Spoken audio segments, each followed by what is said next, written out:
I used to think it was Moses that brought the children of Israel out of Egypt, but looking deep into God's word and studying Exodus, we see that it was beyond Moses. It was God's plan for salvation unfolding.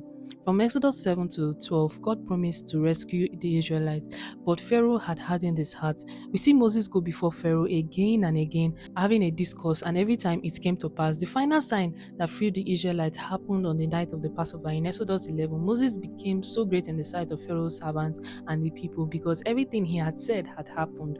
But Pharaoh still refused to let them go. Angrily, Moses declared that all the firstborns in Egypt would die, from the smallest to the greatest, even animals. This was a direct hit to Pharaoh's throne, the place he valued the most, because in Egypt, the throne and the firstborn prince meant power and legacy. In Hebrews 11:28, we see that it was the destroyer who killed the firstborns, not God. In John 10:10, Jesus reveals that the destroyer is the devil, the one who steals, kills, and destroys.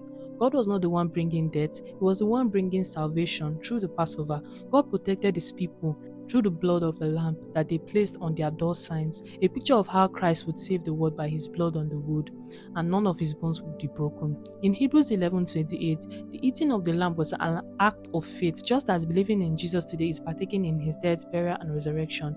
In Exodus 12, what God instructed the people to do was to believe in Jesus and be saved.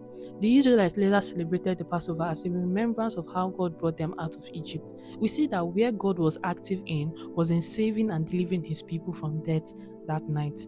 They were protected not because of anything they did, but because of Jesus, the true Passover lamb.